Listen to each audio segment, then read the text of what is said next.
Very good evening to you. Jamie and Sarah here. We trust you're doing well. Thank you for joining us once again for our Bliss Relationship Seminar. We're so excited that you can join us from wherever you are. We're here in Hertfordshire in England, and we're really excited about this session. And we've actually called this session The Anatomy of an Affair. And one of the main reasons why we decided to have this session is not because we want to necessarily just talk about a difficult topic, but what we're hoping is that as we talk about this particular issue, we can then hopefully save a lot of relationships. And if you're in the place where maybe this is a possibility, we want to be able to stop that. That's the bottom line. Yeah. So we're excited to be here. Thank you for joining us. Do you want to say something? Hi, everyone. It's great to see everyone joining in.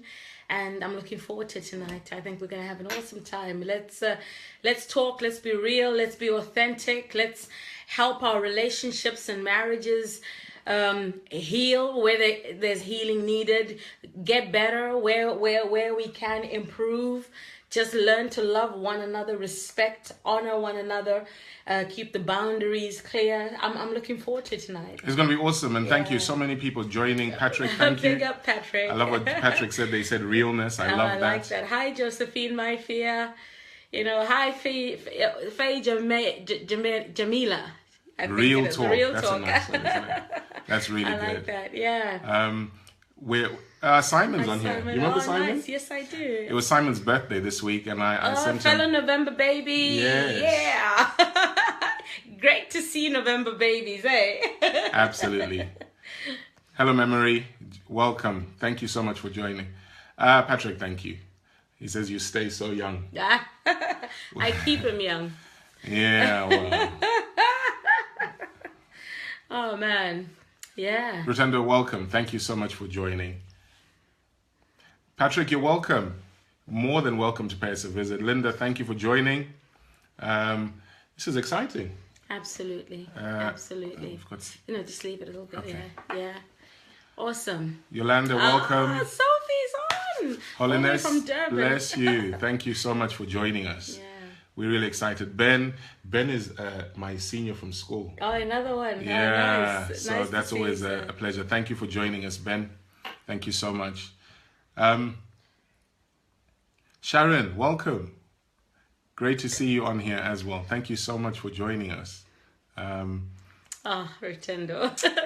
Thank you, guys. Awesome. Shall we start? I think we should start. Yeah, we've got 50 people now. 50 people, yeah, so I think awesome. it's a good opportunity for us to crack right in. Chibandas are joining you from Germany. Excellent. Oh wow! So we've welcome, got Durban, guys. We've got America. Francis is Germany. on there. Welcome, Francis. I like that. Watongana is on here.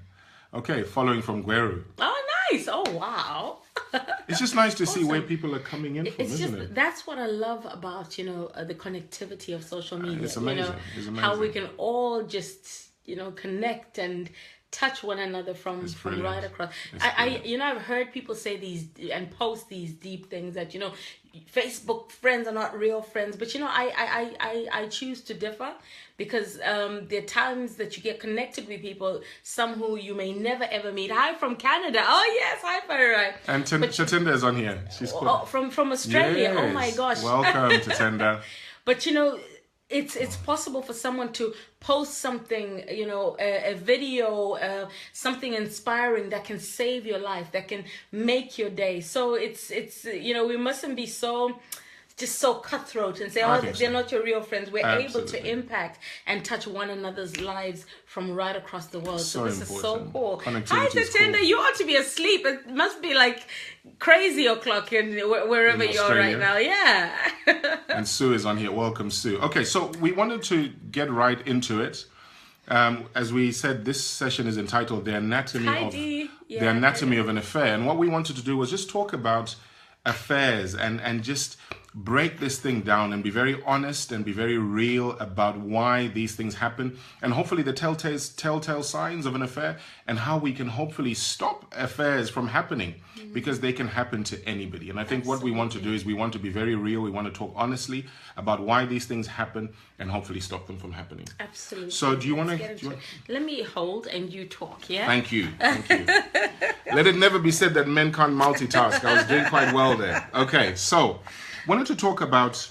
We'll show them our selfie stick one fine day. Not today. Not today. Okay, so we wanted to talk about an affair, okay? And I think the best place to start is to talk about what an affair is. And I've got what I think is a really good definition here. An affair is when you take something, or you take the most intimate expression of the marriage and the thing which belongs to your spouse, and you share it with somebody else. And so when we talk about affairs, we're not talking just about physical affairs. We're also talking about emotional affairs, because that's one of the type of affairs that actually happens, and if you're not careful, you're almost, in many ways, you're almost as guilty as somebody who's actually involved in a physical I think you affair. absolutely are, honey. You know, if just having an emotional affair, it's easy these days to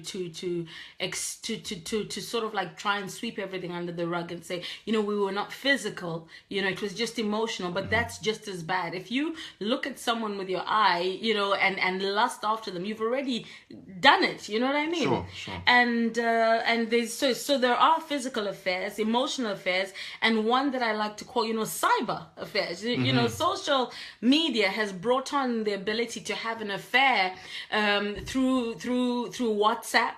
You know, you can have an affair through using Skype if you're more, you know, daring and visual.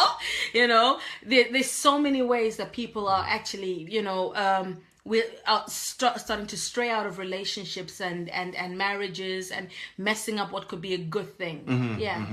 And I want to say this as we continue. Please feel free if there's anything that, you know, already I see some of you are writing comments on there. This is exactly what we want.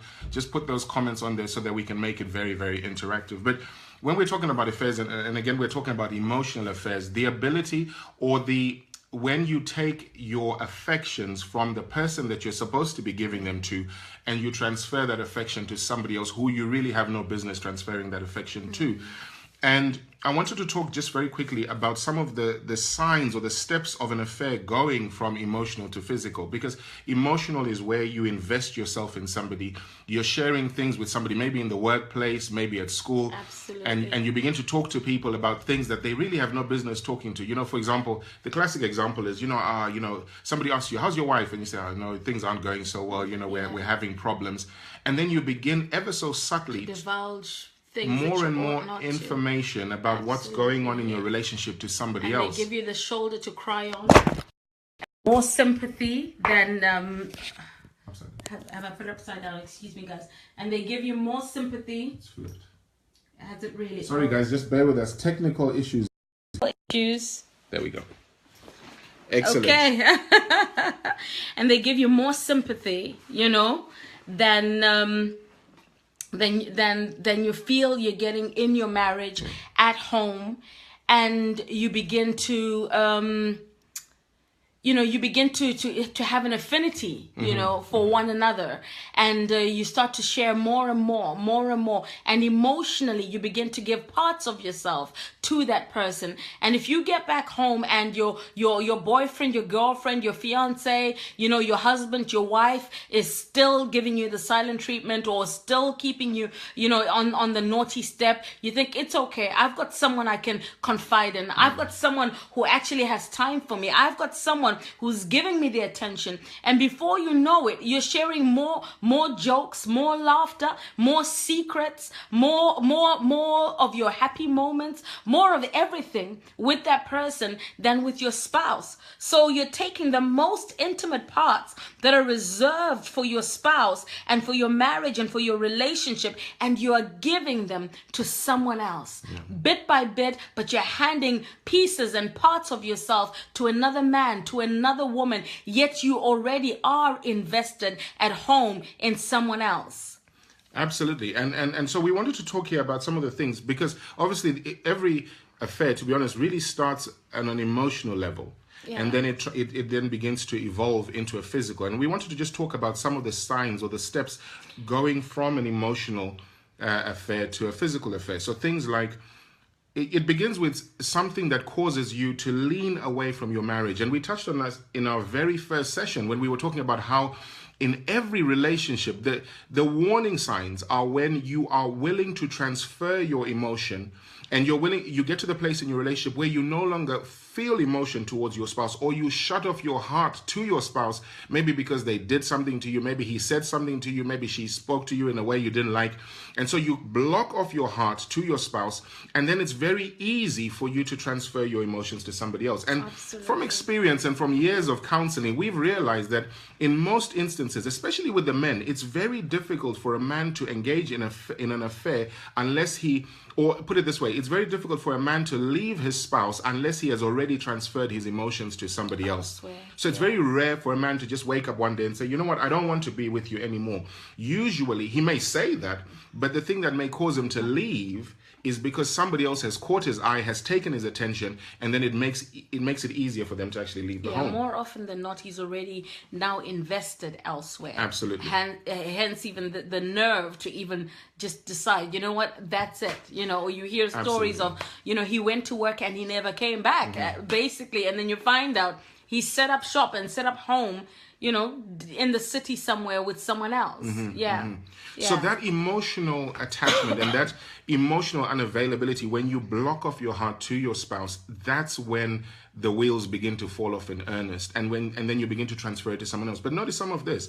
Then you begin to become aware of another person. You begin to invest in that person, and then you begin to have what may start out as innocent meetings. You know, you're meeting with somebody, and then before you know it, what began as innocent meetings open up to flirting. And we spoke about flirting before, and we've got to address this thing called flirting because it is an open door. You know, when you begin to... Because, you know, you're flirting sometimes. Some of the reasons people flirt, again, things you may be going through. You see, guys, with relationships and with marriages, they go through seasons. And you may be in the midst of a really rubbish season right now where you are. And it feels like you're getting more attention. You get into the car to go to work, or you get into the car to go to church, or you get into the car to go to the kids' school, whatever it is, and you're not talking. And yet you get to wherever you're going, and that guy, you know, or some, you know, over-friendly guy that you look awesome today, and your spouse hasn't done it. And this has been happening, you know, as women, we start a little calendar mentally, you know, where you're like, you know what, Jay actually hasn't complimented me for the last 3 weeks. But you know what, each time I get to church, you know, brother so-and-so or Mr. So-and-so, you know, seems to be, you know, noticing. And those are the things that you need to deal with. You know, I've heard it said that, you know, you can't stop the birds from flying over your head, but you surely can stop them from building a nest in your head. Absolutely. It's those thoughts, and it's that you know, ladies, you know, you start to you feel flattered, you know, that, oh, so I'm actually still a catch, I'm still a babe. And it's those things that need to be dealt with and caught and reined in, you know, and dealt with, you know, quite ferociously. No, absolutely. It's one of those little doors, because remember, it always starts with a little entry point, little entry point. Foxes, It's the little fox. I like that. It's the little foxes that spoil the vine. It starts off with a little compliment, and maybe, you know, somebody compliments you and you take it to heart, and then the next thing you know, you're going to church and you're actually looking out that person, or you're going on to your workplace and you're actively looking for that person so that you can show them your new hairstyle or your new clothes, and then before you know it, a door opens, and then you are in a whirlwind of trouble. So notice, and one of the next steps becomes your meetings become intentional and planned by you. So now you are moving more away from the innocent meetings and now deliberately planning meetings and getting to the place where you're having secluded meetings that nobody else knows about. And then what started off as just a conversation begins to shift to feelings. Now you begin to develop feelings for that person, and now you're really invested, and you start to feel these emotions. And initially, I guess what happens is... you're feeling emotions sometimes that you haven't felt in a while. Exactly. Maybe you feel like we've fallen out of love. And then you feel that, you know, that there's that heady feeling that you get when you start dating. When you know that someone is noticing you, when you know that someone finds you attractive, and you begin to feel that, and it's a high. It is a high. It's intoxicating. And I mean, you know, let's face it, for any of us who are in relationships or have been in relationships, you can remember that heady feeling you had when you first got into the relationship, where you know, your knees literally had fellowship every time you thought of the person. You know, it was so exciting and so dynamic. Your knees have fellowship? My knees had. Let me tell you a funny story quickly. A quick segue. So I'm 15 years old. I kid you not. This is probably the second time that I'm well, one of the few times that I'm meeting Sarah. And I remember we were in school, and I saw her from a long way away, and she was coming towards me. So you know how it is in your mind. You start preparing what you're going to say. That you know? only happens in your mind, baby. So I was preparing, you know, and I thought she was going to say to me, "How are you?" You know, and then I was going to say, you know, "Fine." So, but then when she came up to me, she said, "Hi." And then I said, "Fine." I said, "Hi." And I said, like, it didn't work, bottom line. And I was mortified, you know. But you remember that passion and that excitement that characterized your relationship. And sometimes the danger is when you're now in a relationship, and maybe you've been in the relationship a long time, and suddenly you meet somebody else and you find that person attractive and they give you attention. Before you know it, you're feeling those same emotions, and you can mistake those emotions for love. But all it is it's an emotion. It's an emotion. And you know, let's be honest here. I think everybody at one point or another will see somebody else, may be tempted by somebody else. Absolutely. Will look at somebody else and find them attractive. But temptation in and of itself is not a sin. What you have to do is you have to learn. Deal with it. I'm tempted. Oh, I think I find this person attractive, but they're not for me. They're not in my future. Yeah, I'm committed. I'm engaged. I'm married. I'm dating already. Carry on, baby. Exactly. Yeah. So you have to know the parameters. And then just moving on quickly, then before you know it, those isolated meetings, you're now having isolated meetings for pleasure, and then your embraces become affectionate and playful. And then the touching begins. And then once you begin to get into that realm of touching, oh my goodness, before you know it, now you've put that fire on, that fire is on, now you're consumed, and you're trying to figure out how far can I go without actually, you know, doing what I need to do, but you're out of control. And, you know, Memory has just put on here boundaries. Absolutely. You know, we did talk about boundaries in a previous session, but it's so important to make sure that you put boundaries. You know, the awareness that you put in life. This is a life lesson. Yeah. You put boundaries in areas where you are weak. Absolutely. And it's not just relationships. It's things like money. If you know you have an issue with money, I think we need to have boundaries. Absolutely. And it's not even just about being weak. We have boundaries in our relationship, you know, with other people. I don't think I'm weak, you know, I'm not attracted to anyone else. I'm attracted to you, but I understand that if I don't cover myself and if I don't keep within the boundaries of what is good and what is right, and I allow myself to be open, you can get carried away and do you see what I mean? Absolutely. So boundaries are not even just because the person is weak. They are great if you know you've got issues, you know what I mean? With the spending, with the women, with the men, whatever it is. But boundaries are necessary, I think, in every area of life, even with just normal friendships. You know, there's bounds within which we must stay, or else it's so easy for something that started off as, you know, a few couples hanging around, and it's gone into something crazy. And unfortunately, that is one of the biggest issues, and we've seen that, you know, repeatedly. You're a group of friends. You hang out together, you party together, you do whatever it is together. So that's where a lot of the affairs happen as well. And that's what makes them so painful. So you've got to be very aware of the importance of boundaries. And then we began to speak about how, you know, those embraces become passionate, and then adultery happens. Then the last step, which is always the worst step, that you never think is going to happen, the affair is made public. And then before you know it, you've opened up a Pandora's box, a can of worms. Your business is out in the street. Your marriage is on the rocks. Your children are exposed. And you know, today we were talking about that statistic, which we discovered recently, that 25% of men who get involved in affairs, they cause a tremendous financial impact on their families. Absolutely. So we're not just talking here about an impact in terms of, I love this, if you give the devil an inch, he takes a mile. Absolutely. Before you know it, you're in over your head. Father, right? That's absolutely correct. That is so true. It's like just a little, you know, it's like a little. That's all he needs, just a crack. Just a little crack. Absolutely. And before you know it, you've messed up what is just an amazing relationship, you know, because you just couldn't have enough self-control and stay within the boundaries, you know. Yeah. So it's very important for us to understand that, you know, when these relationships start, and let's be clear, when these affairs start, very few people go into a relationship planning, you know, even going into a affair, planning for it to go where it goes. Before you know it, you know, events have run away with you. Here you are, you're now invested, you're emotionally invested, you know, you've fallen in love or whatever you want to call it with somebody else.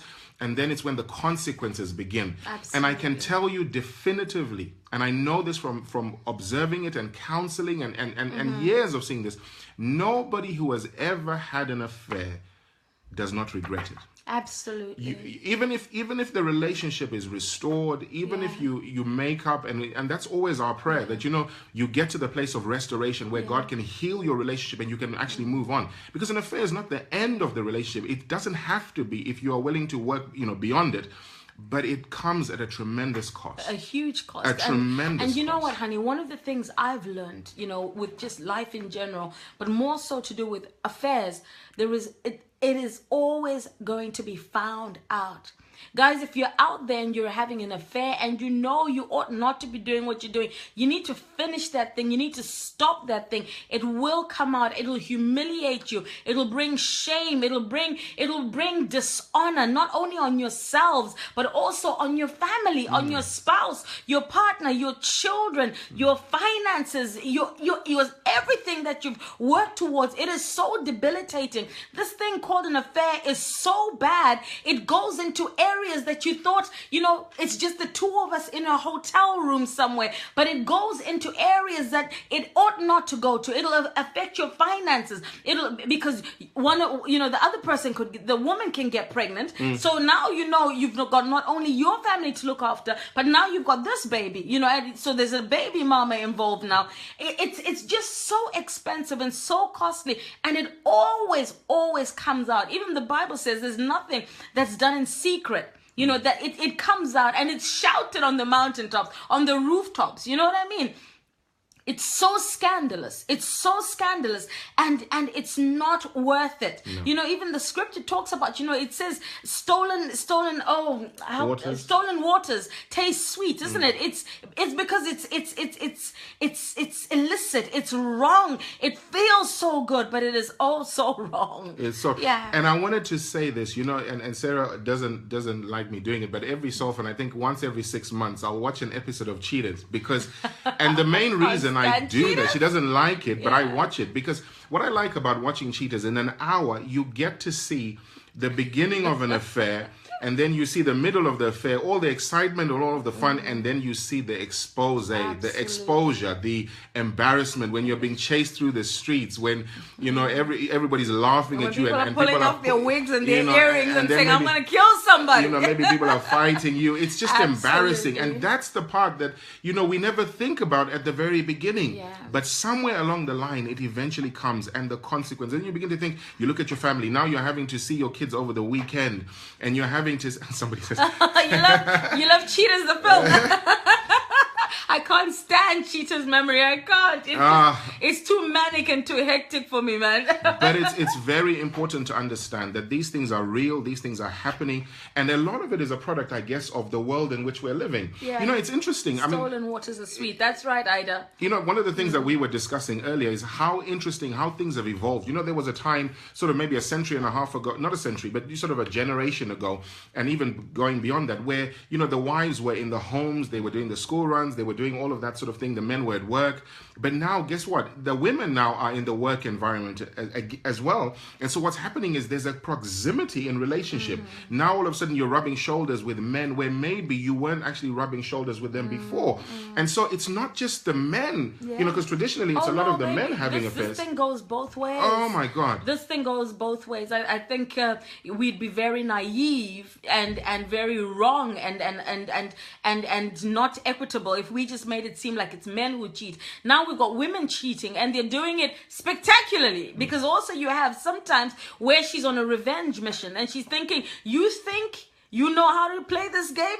Let me show you. Two can play this game. And you totally, derail what was a beautiful thing that you had going. So it's not worth it. It's not worth it. And I love what the scripture says. The scripture says, can a man take fire into his bosom and not be consumed? Absolutely. You will be burned. It's amazing how we think we can do this stuff. Those furtive smiles at people, those little glances, all of those little secret events. And we're going to talk in a minute about, telltale signs of an affair and stuff that, you can get involved in, or stuff that sometimes you need to be aware of, because this may be happening. Yeah. And our purpose in doing this video is not, as I said, to deal with a difficult area just because for the fun of it. This is not fun. This is a difficult area to deal with. And it's actually something that's hassling people all over the place. It is. We've got to deal with it. Some people right now who are probably even watching this are in the stages where they're entertaining things. They haven't gone into an affair physically, but mentally and emotionally, you're dabbling with things. The stuff, that you're texting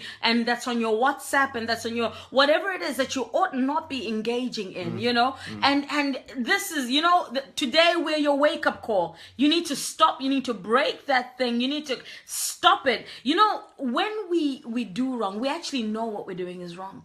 But then before you know it, you feel like you've been like a river has swept you downstream, and you've lost control. Yeah, absolutely. So we need to understand it's very important for us to recognize that there are consequences to these affairs. There are consequences, and today is about ensuring that somebody is literally pulled from the brink of what you may be thinking about doing, and saying, you know what, maybe it's not worth it. No, it's not. Because the moment, you see, somebody said it like this, and it's so true, that all adulterers, all people involved in affairs are liars. You never set out to be a liar, but somewhere along the line, you're going to have to lie. You're going to have to tell lies about where you're going, who you were with, what you were doing. And before you know it... I went to buy bread, but I thought you went to buy bread 3 hours ago.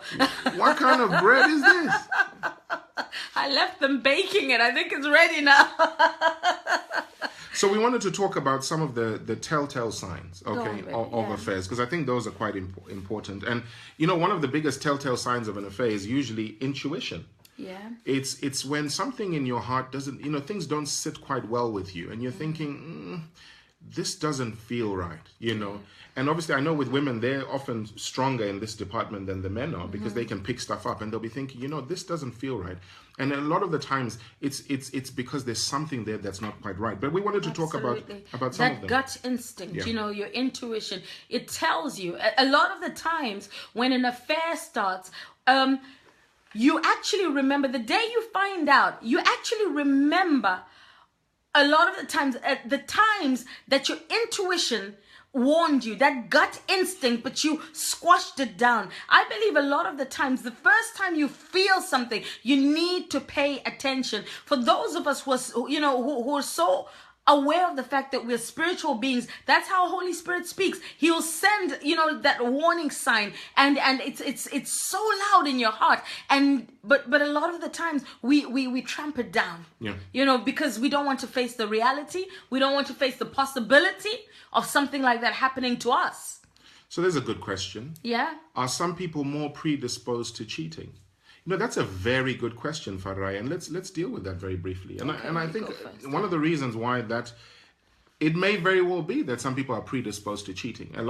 Remember in our last session we were talking about dysfunctions, and we were talking about how everybody comes into a relationship from a background. So if you've come from a background where you've seen cheating and it's the norm, and it's what you are accustomed to and what you grew up seeing, then there is a very strong likelihood that that's exactly what you're going to do, because Absolutely. For you it feels like that's just the way it is.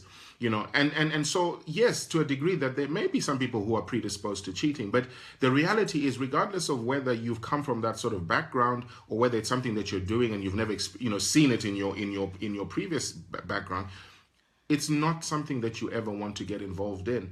And there's need for counseling. There's need for us to really take time out and be very deliberate and mine what it is that causes some people to say, you know what, maybe this is just the norm, and feel like I'm able to stray and go out of there, and it's not go out of my home, and it's not an issue.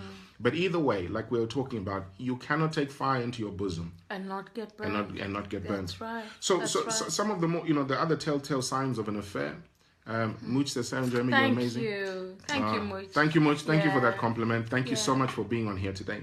Another telltale sign is change in behavior. Yep. We wanted to talk about that one because you start to notice things that are a bit erratic, things that are different, all of a sudden short-tempered, just a change, in their normal temperament, distracted, highly distracted. Those are some of the things that you begin to notice, that not as attentive as he used to be, he just seems to be rather distracted a lot of the times, or he just seems to be really angry a lot of the times. Or one of them is, and this is an interesting one, if you have a spouse who doesn't like bathing, and we're actually going to do a session on hygiene because that's a big one in marriages and relationships generally, but maybe he has an office job, and I'm saying he, it could be she, this is equal opportunity discussions, all right? But they come home and the first thing they do is they go straight into the shower. And they don't normally like to shower, and all of a sudden you're thinking, you've been married 5 years and fighting about him bathing before bed, but now someone comes home and the first thing they do is they head for the shower. They're going to wash away all the evidence. Exactly. So it's stuff like that, a change right, in behavior. And like a change of routine, just different things that don't make sense. Somebody's working longer hours all of a sudden, and you're not seeing any money. Any money. That's right. You're not seeing any change on the paycheck. Another thing that you need to look out for is the removal of the wedding band. That's someone, I suppose, something as couples people agree, but I think in our marriage it's a no. We don't remove our wedding bands, even when we've had heated fellowship. And we've had some. In our younger years, that was our way of protest. You would take off the ring just to throw it just to show how upset you are. But it's an expensive habit. It's an expensive habit. So so those are some of the things that you need to look at, and look out for. All of a sudden he or she is removing their wedding band, or they come back from work supposedly and they're not wearing their wedding band, or they normally wear a certain piece of jewelry. All of a sudden it's not there whenever they go out to certain places. So some of the other things are even just a sudden change in the way someone dresses, paying extra attention. Someone who is normally just really laid back, and you can tell because each of us know our person. My man, he's not too fussed about how he looks, but all of a sudden he's super groomed and super smelling nice, and so those are just some of the things that you've got to pay attention to. Showering, we touched on that one, but a lot of cologne. Suddenly, Mr. Man is not putting on cologne, but putting on a lot of bottle, cologne. And Tendai, welcome. Thank you for joining us. And that's stuff that you begin to look at and think, something's not quite right here. Or even Ben is saying heated fellowship. Heated fellowship is our word of arguing. Heated fellowship. We don't want to leave each other, but we still want to have a good old squabble. Absolutely. So even things like electronic clues. Yes. In this world of mobile phones and iPads and so on, and there's electronic clues. Maybe you go on to, you don't know your spouse's passwords. It's interesting. One of the things that we have done in our home, we don't. There's no passwords. Nothing. We just thought, something. Yeah. There's no point. What am I trying to hide? Yeah, there's no passwords on anything on our mobile phones, on our iPads, on our laptops. There are no passwords anywhere. I mean, it's so bad that our children know even the passwords or the PIN codes to our cards. We're we're not going to tell you, but we're very open. But it's one of those things that we're very open about, because we realize, you know, it's one of the, if you have one of those situations where your spouse's mobile phone is so private, you know, it's always in his hand. You know, you can never. His hand is literally deformed now because he's always skin. holding. Oh, he keeps it inside his collarbone. It's and then you never get a chance to see it. You never get a chance to see it, and then you're thinking, "Oh my God, you know what is on there?" Yeah. And then I mean, the phone doesn't even get to breathe when it rings. Just the first ring, he's already on it and he's whispering, or she's already on it, and you know she sort of keeps quiet until she's out, or she has to answer each and every phone call. All of a sudden, is taken outside the house or in the car. Oh, come on, guys! Or you know, this is a classic when you're in the car and then your phone is on hands-free in the car, or your Bluetooth, and somebody rings like, "Hey, hello, I'm with Sarah here," you know. And a lot of it is because, you know, if I don't talk quickly here, we've got a challenge. You're gonna hear a sexy hello, and that's the end of that day. But you know, even with gizmos, you know, you've got your phone, and then, you know, people are masters at hiding names. So, for example, you know, you don't put her name is, I don't know what her name is, but you don't put it in as her name. You put her saved under mechanic. And here you are getting these text messages from mechanic. You know, saying, "Hey, sexy." Hey, sexy. I mean, why is your mechanic finding you sexy? If your mechanic sends you a message like that, there will be death in the pot, dude. So these are the issues that, you know, we realize, and there's so many things. Or maybe your spouse comes home with unexplained scratches or bruises, and they can't, you know, and you're like, what is this? And you know you didn't deliver that.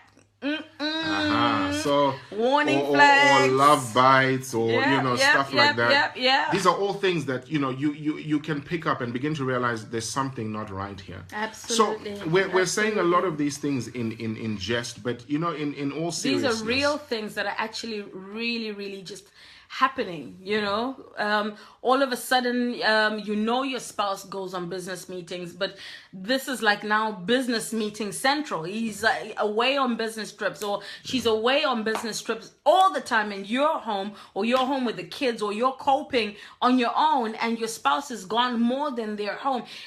You've got to listen to those warning bells that go off in your head, you know, or even just that, you know, if you're finding yourself having to ask the question at all, don't ignore that. And what a lot of people will do is, you know, I ask, "Honey, you know, are you having an affair?" Some people are more direct, you know, and there's a lot of anger and a lot of, you know, you're so defensive, isn't it? So defensive and so angry. And then again, there's the games we play. I mean, just break down into floods of tears. "Oh, darling, how could you ever suspect that of me?" Liar, pants on fire. So these are some of the warning signs, you know, that you've got to listen to. But hey, guys, if your spouse goes to work and has business trips away, doesn't mean they're cheating. Of course not. You know, we're just saying, you know, there's some signs that you've got to listen out for, you know, and look out for. If your spouse has started grooming himself better, it doesn't mean he's cheating, but we're just saying you've got to be very much on the ball, you know, on what's happening in your relationship. Absolutely. And you know, one of the things that we want to talk about as well, just quickly, is, you know, the importance of giving your spouse the attention and the affection that they need. Yeah. You know, and I believe it was one of our first sessions, we spoke about how, you know, with guys need a lot of sex. It's a principal need, a lot of sex. And when you don't satisfy that need, you know, you create a storm. You create I remember it was one of the old-time preachers, I won't mention their name, but they would say that, you know, whenever I was out and about doing, you know, God's work, and I was doing crusades and stuff, when I got to the stage where grandma began to look attractive, I knew it was time to go home. And that's one of the realities about how, you know, even well-intentioned people, you know, great people, you know, people who are involved in affairs, it doesn't mean they're bad people. Sometimes you get trapped, you get caught out in something, and you didn't even imagine in your wildest dreams that you'd ever be doing it, but before you know it, you're in there. And so we really encourage, you know, the making sure that you give your spouse affection, you give them time. And we were talking about this.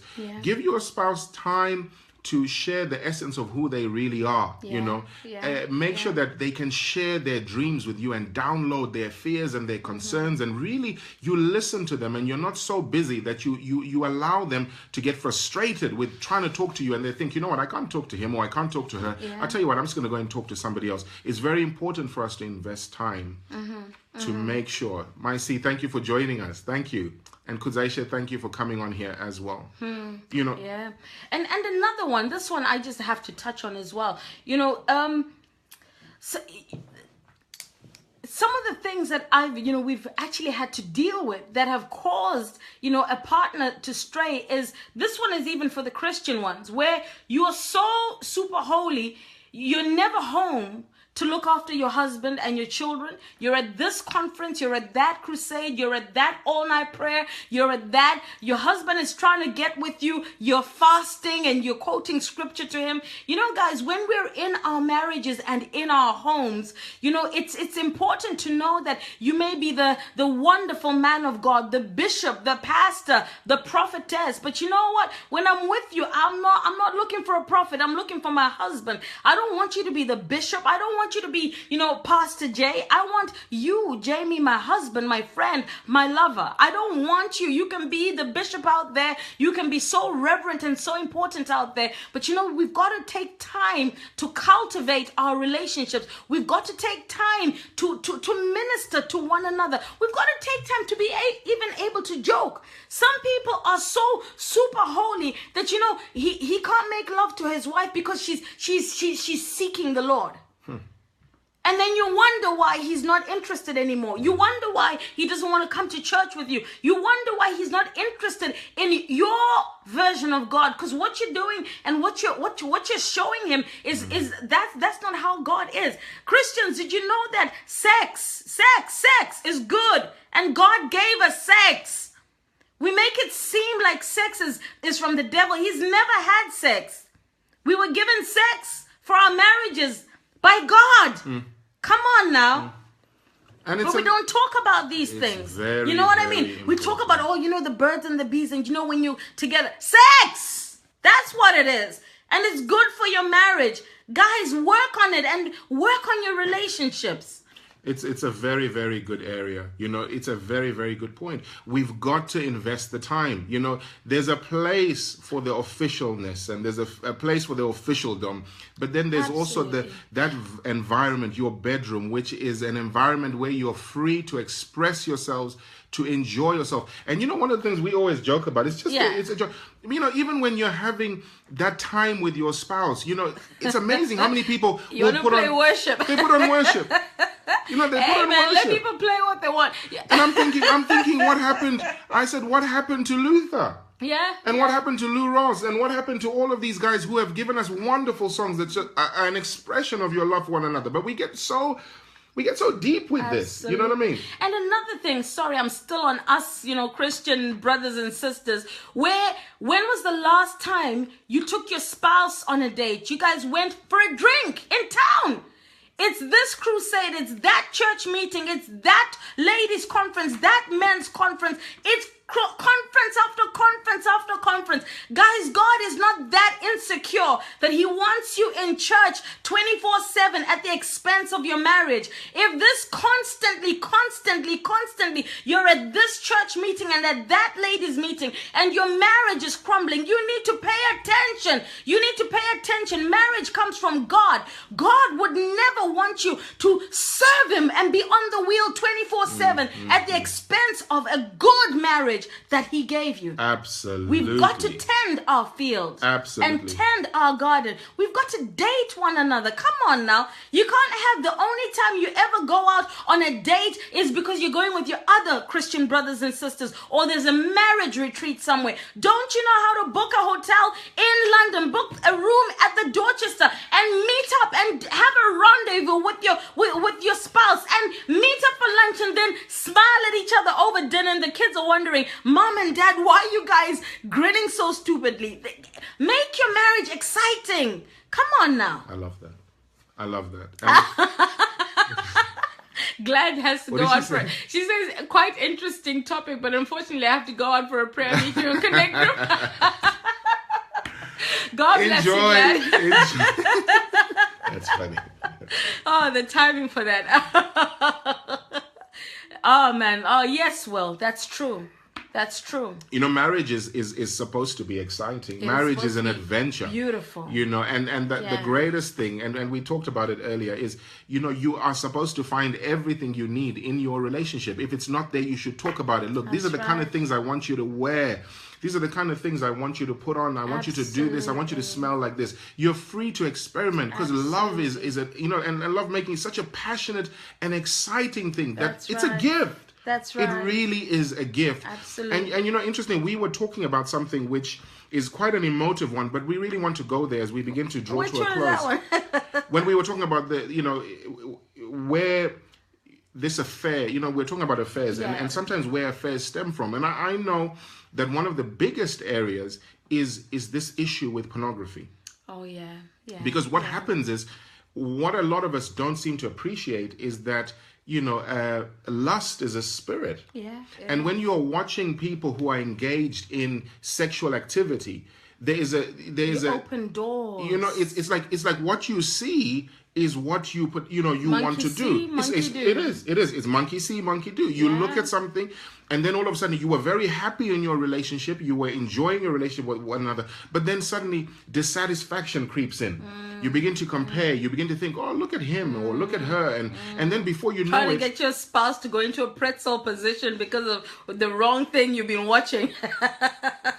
exactly. Come on now. And so before you know it, you find yourself in something, you know, you've opened this door, Yeah. and it's very difficult to shut. And you know, it's such a tragic one. I've heard people say, well, you know, we do it together, we watch it together, so is that fine? Look, everybody makes their own decisions, and we're not here to prescribe for anybody how you conduct your marriage and how you conduct your relationship. But one thing I know, and we've had the chance, and I keep saying this, we've had the chance to counsel people who've done this, and then before you know it, you're in this spiral. You know, because no matter how much you get outside of your relationship, and even no matter how much your spouse gives you, you're never satisfied. It's never enough. Because all of a sudden you've got this lust which says, I must have more It's and must have more. insatiable. That's right. And Yeah. it's a tremendously difficult door to close. Absolutely. So we'd really encourage you, you know, Absolutely. within the context of a relationship, it's an environment where you can enjoy each other, where you can celebrate this wonderful union that God has given you. That's But be right. very aware of some of these doors that you can open,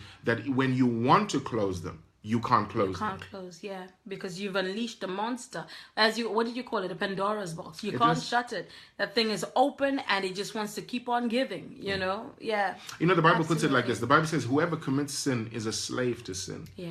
It's terrible to be a- a slave.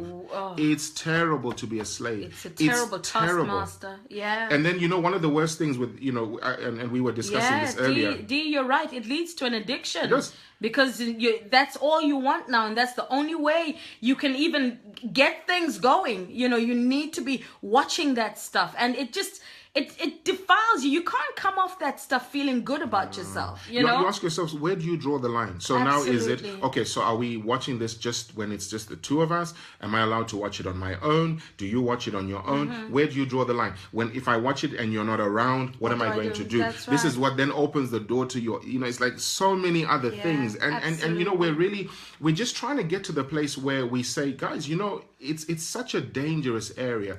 Because, you know, we know this. Yeah. When people get involved in the stuff that they get involved in, it's not because they're bad people. No. Well-intentioned, good people, people That's who right. are sometimes, you know, people who love God are trying to live their lives right for God. But you know, we got to be smart. You know, we got to be smart, and we've got to make sure that we protect ourselves and we put boundaries. So one of the boundaries we put we said, this is not for us. We have never in 23 years watched pornography. That's right. We've never That's watched right. pornography. There's never a day when we've sat there and we've watched a pornographic movie together and said, wow, this is awesome. And then we practice what we see. No, because we realize that if we do this, it's very, very difficult to come back from this. It's difficult. And then you're going to be stuck along the way. And then you're going to be involved in stuff that makes you feel terrible, destroys your witness, makes you feel embarrassed and ashamed, you know, you lose confidence. And then before you know it, you're out You feel there. fake, man. It's not a good thing. Yeah. It's not a good thing. Yeah. So, you know, how much time have we? We need to finish. We're closing up. We've We're almost done. We've got a few more minutes, just about Yeah. 5 minutes. So we're going to wrap up. If there's any questions that you guys want to put, please put them on there quickly. And as normal, we do try and, respond to the questions even after the call has ended. Just respond and then obviously deal with the inboxes as they come in as well. But look, it's... Now, don't go thinking I'm saying don't go to church and don't go to prayer meetings. But you know what? We love to pray. We love to pray. Wisdom is the principal thing. Don't allow a wrong balance to skew and to rob you of a life that is whole and that is happy and that is good. Yeah. We love the house of God.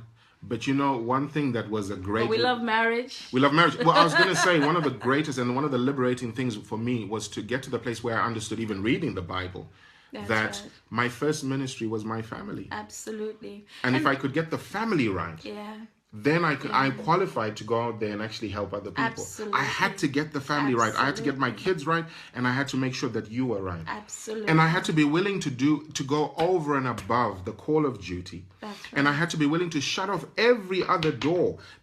My first ministry is my home. I was going and to my shut family. them doors as well. I can shut doors, It's so important, guys. Absolutely. It's so important. Absolutely. It's so important. Yeah. We have to be clear, and I guess the key, and if we want to come to a summary of this, Yeah. is, wisdom is the principal thing. That's right. Therefore, you must get wisdom. Yeah. You have to make sure that you are in the place where you can see things and you can see danger when it's about to happen, and you can flee. Absolutely. Fleeing is not a sign of weakness. Yeah. Running away is a sign of Joseph strength. was not weak. When Mrs. Potiphar was busy batting her eyelids at him, the man ran. She grabbed a hold of him and said, Joseph, I'm having you for supper today, or lunch, whatever time of day that was. Joseph was a wise man. He ran, he gapped for it, I'm thinking Yeah. Mrs. Potiphar must have been the business. She must I have think looked Joseph really must fine. have been the business as well. Because I think if she wasn't a looker, he would have just said, "Hey, listen, I tell you what, no," and it would I have been think she quite was a simple. looker. But I think she was. But a I think looker. he was a looker as and well. And he thought, you know what, I got to run. But above all that, he was a man of God. That relationship and his love for God, was greater than a few moments of stolen pleasures, that can totally derail a destiny and totally defile you and totally mess you up and totally steal years from your life and steal purpose from your life, because that stuff is so devastating. It is so devastating. So, yeah. Pastor Raymond, thank you for joining. Thank you so much for being on here. I know you're about to go on your flight. I thank you for being with us. Journey and we look forward, mercies, sir. yes, journey mercies as you travel. But somebody asked the question just as we draw to a close: how do you overcome an affair? Let me tell you something. If you have, been involved in an affair, it's very important for you to understand that there is forgiveness available for you. It's important for you to understand that restoration is possible. Whenever You've also got to be repentant if you're the party who's cheated. And willing to commit. And a very good point is, when I speak particularly to the guys, because we get a chance in our different sessions to talk to the guys. And when I speak to the guys, I always tell them, if you ever get involved in an affair, you're going to lose your spouse for anything from... It's usually an average of about 2 years, depending on their person, where that woman is not invested in you, where she doesn't trust you, where you can't build anything with her because as far as she's concerned, she's in self-preservation mode, but if you're willing to make the investment and if you're willing to take the time to talk her through and walk through and then earn the trust that has been lost. Because you damaged that trust and you destroyed that trust. So in the same way that you invested in destroying your spouse's, your partner's trust, you've got to invest in earning that trust back. You've got to actually be really sorry and show it, and let them know that you mean it, because sometimes there's a lot of bravado, you know what I mean, and arrogance, and it's hard to work with a person, and it's hard to forgive a person who's arrogant in the face of having broken your heart and messed you up and messed up, a really good thing. So it can take a long time. It can take time, but I want to tell you something, and I've been privy, I've watched this. time and time again. Actually. Where people can overcome an affair, where they can actually get to the place where they're happier than before the affair even You can occurred. get to a place of healing. There is absolutely a place of healing. There is absolutely a place of restoration. There is a place where you get to where you are happy again, where you trust each other again, and you move forward. And I guess in many ways, and we said this at the beginning, but I will reiterate it as we draw to a close. The whole purpose of this session was not to be, ribald or to be very, spurious about what we're talking about. It's really to just put this out there, because a lot of times it's the subtle little things that people are involved in. And even for those who have been involved in affairs and are maybe going through the throes of that, to get you to the place where you understand it's not the end. If there's a genuine commitment to overcome this, to move on and to crack on and to get to the other side of it, it can be done. And it can be done, and the results are spectacular. So it's not designed to make anybody. No, you have to swipe it back. No, you've taken the comments off. It's not for anybody to feel condemned, because adultery is a sin. There's so many different types of sin. It's designed to make sure that you get to the place where you realize you can be forgiven and you can move forward. Absolutely. What was that question? It's a toughie. If one cheats, should they disclose or wait until court? Yeah.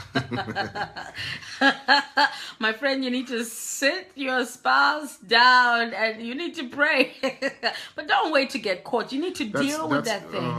That's the worst thing, because whilst you're waiting to get caught, if you've stopped this thing, it's chewing and eating at you and destroying you. And if you know you're going to get caught, why would you want to prolong, No.